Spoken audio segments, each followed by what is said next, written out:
முதல் வாசகம் சாம்வேலாகமம் முதல் நூல் அதிகாரம் 24 திருவசனங்கள் 3 முதல் 21 வரை. அவர் சென்றபோது வழியோரத்தில் ஆட்டுப்பட்டிகளை கண்டார். அதன் அருகில் ஒரு குகை இருந்தது. இயற்கை கடன் கழிப்பதற்கு சவுல் அதனுள் சென்றார். அப்பொழுது தாவீதும் அவர் தம் ஆள்களும் அக்குகையின் உட்பகுதியில் இருந்தனர். தாவீதின் ஆள்கள் அவரிடம், இதோ உன் எதிரியை உன்னிடம் ஒப்புவிப்பேன், உன் விருப்பத்திற்கு ஏற்ப அவனுக்கு செய் என்று ஆண்டவர் சொன்ன நாள் இதுவே என்றார்.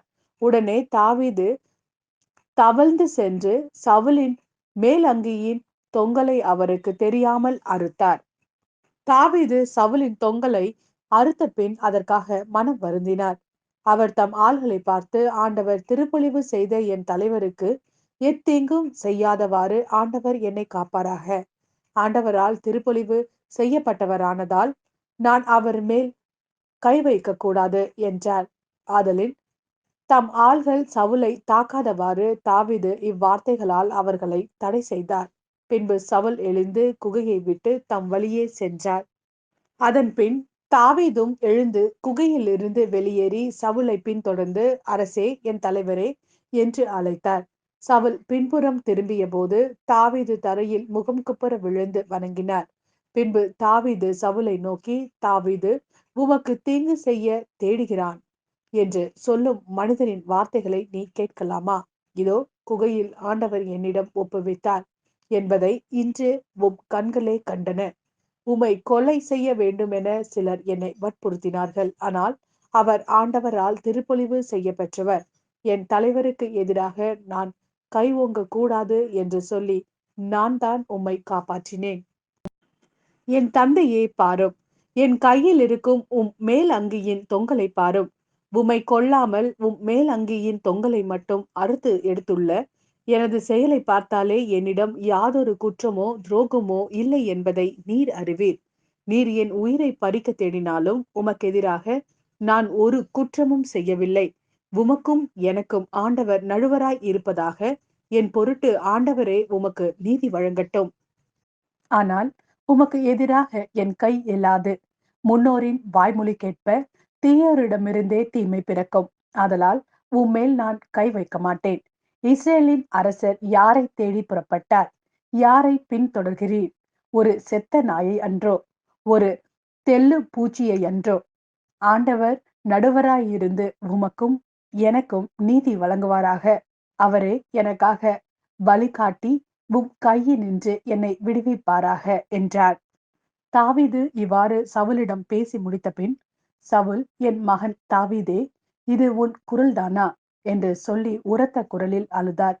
அவர் தாவீதிடம், நீ என்னிலும் நீதிமான். நீ எனக்கு நன்மை செய்தாய். ஆனால் நானோ உனக்கு தீங்கு செய்தேன். ஆண்டவர் என்னை உன்னிடம் ஒப்புவித்திருந்தும் நீ என்னை கொல்லவில்லை. இதனால் நீ எனக்கு நன்மையே செய்து வந்திருப்பதை இன்று நீ வெளிப்படுத்தியிருக்கிறாய்.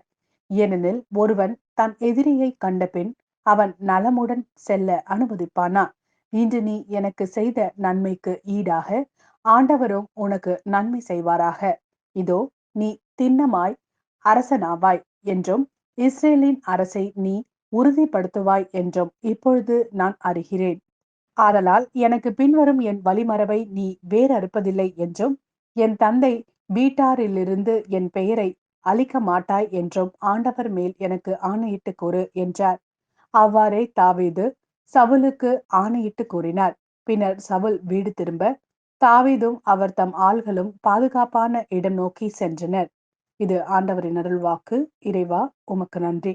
மாட்கெழுதிய நற்செய்தி அதிகாரம் 3 திருவசனங்கள் 13 முதல் 19 வரை. அதன் பின்பு இயேசு மலைமேல் ஏறி தாம் விரும்பியவர்களை தம்மிடம் வரவழைத்தார். அவர்களும் அவரிடம் வந்தார்கள். தம்மோடு இருக்கவும் நற்செய்தியை பறைசாற்ற அனுப்பப்படவும் பேய்களை ஓட்ட அதிகாரம் கொண்டிருக்கவும் அவர் 12 நியமித்தார். அவர்களுக்கு திருத்தூதர் என்றும் பெயரிட்டார். அவர் ஏற்படுத்திய 12 முறையே பேதுரு என்று அவர் பெயரிட்ட சீமோன், செபதேயுவின் மகன் யாக்கோப்பு, யாக்கோபின் சகோதரரான யோவான், இவ்விருவருக்கும் இடியை போன்றோர் என பொருள்படும் பொவனேர்கேசு என்று அவர் பெயரிட்டார். அந்திரேயா, பிலிப்பு, பர்தலமேயு, மத்தேயு, தோமா, அல்பேயுவின் மகன் யாக்கோப்பு, தத்தேயு, தீவிரவாதியாய் இருந்த சீமோன், இயேசுவை காட்டிக் கொடுத்த யூதாஸ் இஸ்காரியோத் என்போர் ஆவர்.